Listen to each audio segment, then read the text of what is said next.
Hola editores, hoy es miércoles de ser peligrosos y lo que es más importante es que es el día de la semana más feliz. Me gusta mucho esta conexión con ustedes y se la agradezco mucho. Gracias por ver este video, por entrar a mi clase virtual. Les cuento que hace más o menos un mes o un mes y medio, un editor de Cúcuta me preguntaba que cómo ganar 20 millones de pesos. A mí lo primero que se me viene a la cabeza con ese tipo de preguntas es esa frase de Balzac, que detrás de cada gran fortuna hay un gran crimen. ¿Qué opinan ustedes de esa frase? Pensemos a ver un poquito. Para mí tiene que ver la frase también, se la escuché a alguien, con que cualquier riqueza que alrededor tenga miseria es criminal. Eh, lo de ese concepto de alrededor, ¿cierto? De ese círculo de influencia de uno es muy bonito, porque uno tiene que empezar siempre con estar uno bien, ¿cierto? Uno es el primer circulito, ese punto, ese epicentro. Luego, ¿cuál es el primer círculo, ¿cierto? El primer círculo, a mí me gusta siempre pensar en que uno hace parte de un grupito de 7. Entonces, ¿cuáles son esas 6 personas que están más cerca de nosotros? En algunos casos es la pareja, en otros casos es los hijos, en otros casos es la mamá, la abuelita, el papá, el abuelito, hermanos, tíos, etcétera. ¿Cuál es ese primer círculo? Y cada uno también va decidiendo si su primer círculo es más de familia o más de amigos, de esa familia que uno escoge. Pero mientras más capacidad, y en este caso como estamos hablando de plata, mientras más poder económico tenga, más círculos tiene, o ese círculo va ampliando el rango y va cogiendo a más gente. Eso es la filosofía de Richard Rorty, que se los recomendé la clase pasada y puse un PDF en el sitio, pues en el depositorio que tenemos en Morada de estas pedagogías. Entonces Richard Rorty plantea ampliar el nosotros, que cada ser humano haga parte de un nosotros tan grande que finalmente eso se llame mundo o humanidad. Pensémosle de este modo: si uno gana un salario mínimo y tiene una hija, el círculo de influencia debe cobijar tener a esa hija bien.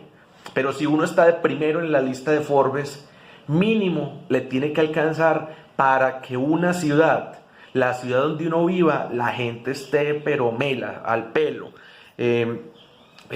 La lista Forbes, acuérdense que es la lista pues de riqueza de la gente que no es clandestina, y entonces uno ahí diría todos los pelados y peladas estudiando en la universidad, todo el mundo con una vivienda digna, nada de hambre, o sea, la comida completamente gratuita, pues lo básico, los 3 golpes que lo mantengan a uno bien, los hospitales a tope y la ciudad completamente sana en lo que es agua y aire, bonito, ¿no? Pero bueno, por supuesto que ustedes saben que conseguir 20 millones de pesos puede ser robando o estafando. Ahí las consideraciones, cuando uno empieza a estudiar crimen y delito y leyes justas e injustas, también son los peligros, la probabilidad de perder, y ese perder puede ser perder reputación, el aprecio o pues como ese aprecio que le tiene a uno la gente, cómo pierde uno el círculo, inclusive libertad y sufrir un dolor, como la probabilidad de que eso pase, ¿cierto? Y todo el mundo con el tiempo le interesa estar bien con algunas personas, una ética compartida, tener buena reputación o buena fama. De alguna manera los que estamos acá no nos animamos mucho con eso de estafar o robar. Es decir, no nos parece justo, somos capaces de ponernos los zapatos del otro, tener esa empatía. Y lo que termina pasando mucho es que los estafadores y los ladrones terminan es una afectación como entre pobres y entonces abajo, ¿cierto? Es como un canibalismo social. Abajo la gente se da muy duro y es como parte también de romper el sistema y de estar controlado con el sistema, porque muchas veces las estafas y esos robos no llegan realmente a los poderosos. Yo, por ejemplo, me ponía a mirar un sujeto, un tipo en medicina legal, un abogado, y le estaba diciendo a las señoras que estaban reclamando a sus hijos que le dieran 100.000 pesos, y él hacía que su hijo se le demorara menos. Eso es una estafa brutal, terrible, y ese es el tipo de estafador que merece todo el rechazo, porque es que mentir es cobardía. Y estafar y terminar vulnerando a la gente vulnerable, valga la redundancia, sí que es una debilidad y merece todo el rechazo.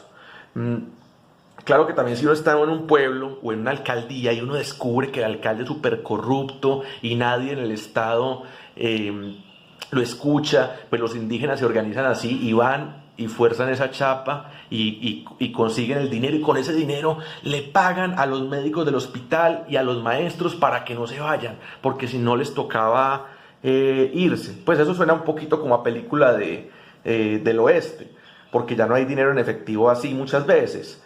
Claro que la corrupción sí, pero sí hay hackactivistas. Entonces esa misma película nos sirve mucho con los hackers, con los hackactivistas. Todo esto viene de una idea simple, con una ética pues que complejiza, lo pone uno en dilemas de que la plata está hecha. Hay que descubrir dónde está. O sea, en esa idea también de ser peligroso es como, pues pucha, somos éticos y no afectamos a los otros, somos buenos vecinos, buenos compañeros, buenas compañeras, porque queremos, pero no porque nos tengan domesticados o necesariamente por el miedo, porque a veces seguir toda la ruta y tener excelencia, rigor y estar en intercambio es una forma de valentía. Muchas veces los ladrones, los estafadores, pues son gente que no tiene atributos y habilidades. ¿Qué opinan ahí, hasta ahí, de los límites éticos de conseguir la plata, de conseguir esos 20 millones? La otra forma directa y sin pensarlo mucho de conseguir dinero es pedirlo, lo que puede ser una limosna, lo que puede ser una vaca, y ya hoy en día se llama crowdfunding. Siempre podrá estar uno en un embale muy horrible y ahí estará ahí la solidaridad. Y una cosa que a mí me interesa mucho hablar de ustedes, pues porque claro, en nuestra ciudad existe la mendicidad, puede ser que alguien haya tenido un momento muy duro donde se sienta mendigo, pero también está el pesar. Pero nosotros somos fuertes, ¿cierto? Y nos estamos aquí construyendo en red, en colectivo, individualmente como fuertes, y 20 millones no se consiguen con pesar, ¿cierto? Se termina uno como en el fondo de la pecera para todo el tiempo si uno se acostumbra a que su principal estrategia de supervivencia es despertar pesar. Entonces aquí, en vez del pesar, lo que tiene que haber es un propósito. Aquí entonces lo que he intentado que exploremos juntos es la poética de la causa, la capacidad de los símbolos de unirnos. No les quiero explicar mucho, quiero que ustedes exploren la poética de la causa, la capacidad de los símbolos de unirnos. Esto es pura gestión para una campaña ciudadana y una colecta tipo crowdfunding. Entonces aquí es clave lo siguiente. Defina un problema. ¿Por qué ese problema es importante o es prioritario ahora? Defina la solución y cómo cada 1.000 pesos invertidos en esa solución aliviará y será más rentable o más efectivo en ese problema que tenemos definido. El típico ejemplo es que un balde de pescado vale 50.000 pesos. Y una caña de pescar también vale 50.000. Pero si le doy la vara a un pescador damnificado, pues que tuvo que salir de su tierra con una mano adelante y otra atrás, y ya está otra vez en un río cristalino, podrá comer durante un año con esa vara barata de bambú o de guadua y ahorrar para mejorar su vara, porque podrá también hacer pescado para venderle al que cultiva la yuca y así, mientras que el balde le dura una semana. Esa es la rentabilidad de los 50.000 pesos, y eso es una cosa que uno todo el tiempo, cuando está metido en causas sociales, tiene que explicar. Por ejemplo, yo tengo la idea de que si hacemos una ley de que todas las balas sean de oro, el homicidio se va a reducir. Y aunque las balas de oro son caras, como se van a gastar muy lento, porque pues la verdad es que no hay necesidad de asesinar a alguien, hay que hacer que asesinar a un pelado de periferia en Brasil, en San Salvador, en Medellín, no cueste tan poquito. Esto es muy importante, por ejemplo, en Brasil, donde la policía dispara mucho, pero entonces, aunque las balas sean costosas, esto va a resultar más barato que el helicóptero de Fico o el avioncito de Quintero. Llamar la atención, hacer sentir o tener empatía, convencer con evidencia y argumentos y finalmente inspirar con poética y símbolos. No se les olvide que para este tipo de campañas y de crowdfunding hay que convencer de que hay una generosidad, más generosidad que egoísmo. También es la confianza. Primero, que hay más solidaridad o hay más generosidad que egoísmo, luego la confianza y finalmente la legitimidad.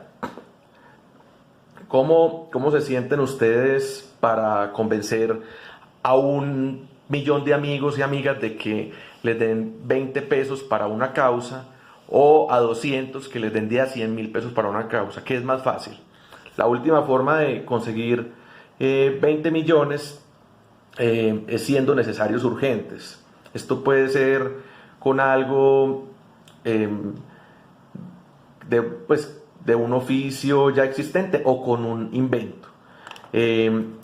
A veces los inventos pueden ser más sencillos de lo que nos imaginamos, como poner una dentistería. Usted dirá, ¿cuál es el invento ahí? El invento es la ubicación, es el descubrimiento de que en un pueblo no había dentistería. Para inventar siempre hay que investigar, hay que saber qué había antes, dónde y cómo, pero lo más importante acá es el rigor o la excelencia, estar en intercambio. Lo que sigue de acá es la constancia, algo de paciencia, ¿cierto? No desesperarse, no renunciar. A veces hay que saber esperar, de no sabotearse uno mismo, y para eso se necesita orden, y para el orden se necesita contar. Una forma de contar es un cronograma y otra es medir un progreso, que eso es también el tema de los indicadores. Finalmente hay que entender algo del poder, de la posición que uno tiene, de la posición del otro, de cuánto puedo apostar, cuánto es lo mínimo y máximo con lo que espero salir de una negociación. Eso es poner el precio y darse valor. ¿Cuánto vale una hora de trabajo de ustedes y en qué oficio?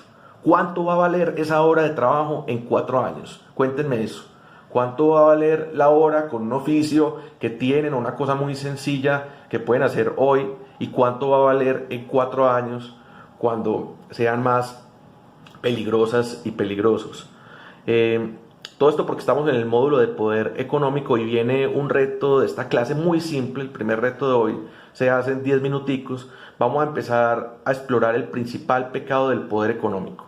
A veces inclusive peor que el primer pecado del poder político, que es la dominación. Y este pecado del poder económico lo vamos a llamar privación. Problema del poder físico, la violencia. Problema del poder económico, privación. Problema del poder político, la dominación. Mi teoría de poder acá, con Foucault, con Hannah Arendt, con Benjamin, hasta con algunos poetas como Rilke y Borges, es que hay 3 tipos de poderes: el físico, el económico y el político.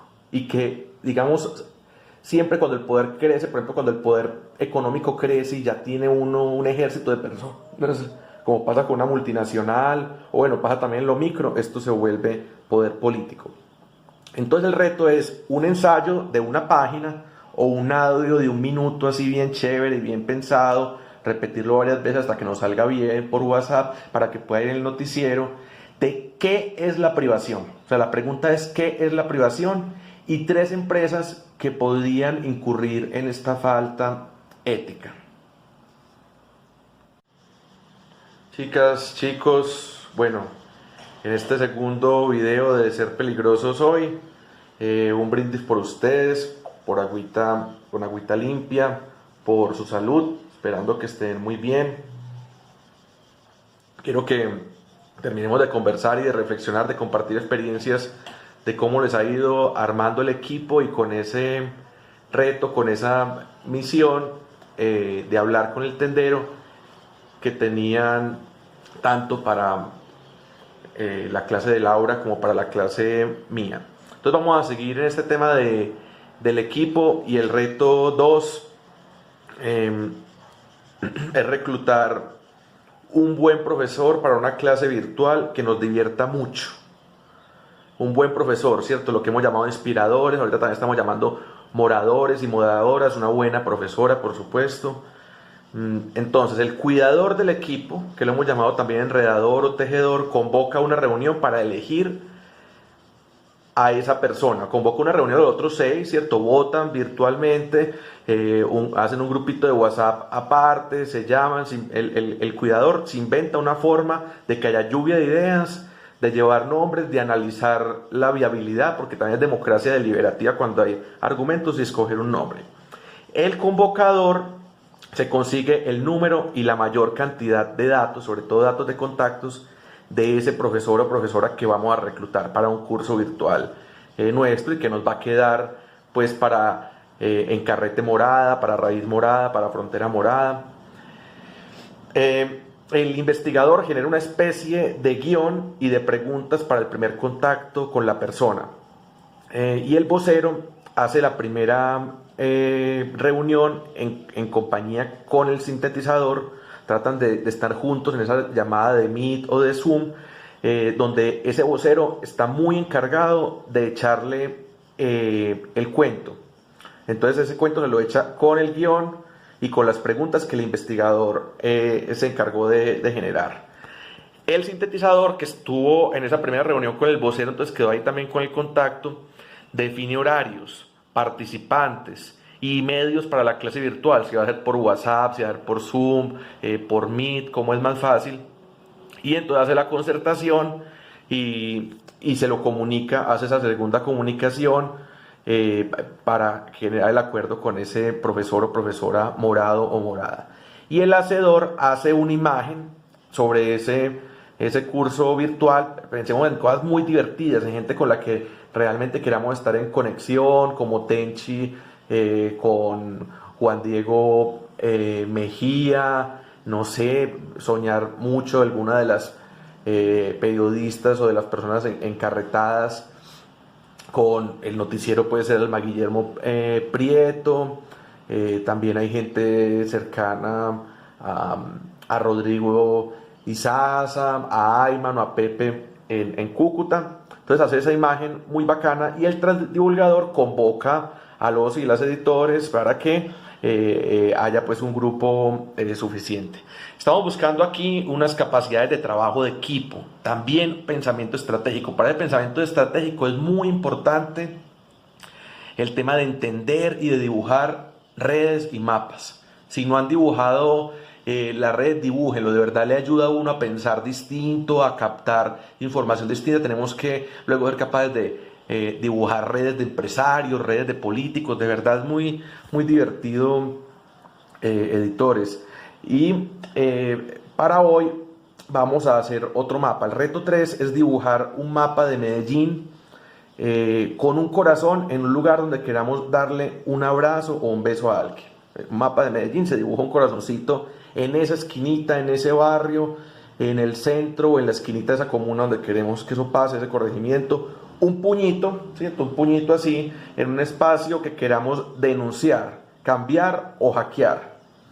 Sí, ¿cierto? Que no nos gusta. Entonces no nos gusta la plaza de toros, o queremos hacer un derecho de petición a la alcaldía, o queremos es que nos entreguen tal espacio o tal teatro para hacer una cosa. Entonces ponemos puñito ahí como un asunto de poder, y una lupa o un libro donde queramos ir a aprender o aumentar nuestro rigor. Se dan cuenta entonces que este mapita de este reto 3 tiene para dibujar rigor, placer y poder. Y queremos también pensar en cómo se hace un templo, cómo se hacen puertas o ventanas imaginarias, cómo los espacios se vuelven sagrados, se vuelven un lugar donde nos expandimos y ganamos energía. Estuve explorando un edificio en Alemania, Dresde, que se convierte en un instrumento musical, y un edificio en Serbia que es tomado por el movimiento Ocupa, y los ocupas y los anarquistas de hoy es ambientalista. Entonces ellos tienen un cuento hermoso con los balcones y con devolverle espacio a la naturaleza, cómo meterse a un parqueadero y volverlo un bosque, porque un parqueadero abandonado, entonces llena de árboles, o a una fábrica y volverlo una huerta. Entonces miren estos edificios, uno hace música y el otro, que es un edificio completamente abandonado, se armaron el café del amor tipo jardín, más bonito del mundo que Marcela nos debe. Entonces vamos a crear un portal o hacer con arte una puerta que nos ayude a imaginar y recordar lo que es importante. Entonces el reto 4 es, vamos a dibujar una puerta con carbón, con labial, con lápiz, con una crayola, con una tiza, en nuestro cuarto o en un lugar de la casa un poco abandonado. A veces, digamos, algunos podemos salir ahí como a una esquinita de la casa, esa pared está como feíta, no sé qué, bueno, de pronto ahí le podemos hacer una puerta en esa partecita como de atrás o de un lateral que algunos tengamos, que da para el patio. Y vamos a ese cuadradito, vamos a irlo pues llenando de símbolos. Le vamos a poner nombre, le vamos a poner detalles que tenga que ver pues esa puerta hacia dónde va, ¿cierto? Que nos cuente un poquito de eso. Vamos a preparar un guión de ritual artístico sobre dónde lleva esa puerta, y pues luego a grabar el video para que nos escuchen y puedan viajar con nosotros, algunos con un videito como esto. Siguiendo el ejemplo de Sebas de los Ríos, de Mi Rey, esa puerta puede llevar al mar, a la niñez, a la lectura, al amor verdadero, a la naturaleza, a lo que ustedes quieran. Ya casi para ir terminando, quiero que sigamos pensando mucho en las 3 estrellas, en la estrella de rigor, de poder y de placer, cómo la metemos en el celular, cómo la metemos en nuestro bolsillo, cómo la volvemos un dibujo, un texto. Y les quiero decir 3 nombres y ya les dejo de pronto un poquito de un parrafito sobre cada uno y me van pidiendo links, les ayudo a buscar cosas sobre ellas. Elena Poniatowska, Leonora Carrington, Yolanda Pantin y Hannah Arendt. Recuerden pues que yo les voy dejando un PDF y me pueden pedir cualquier nombre, cualquier link. Muchas gracias.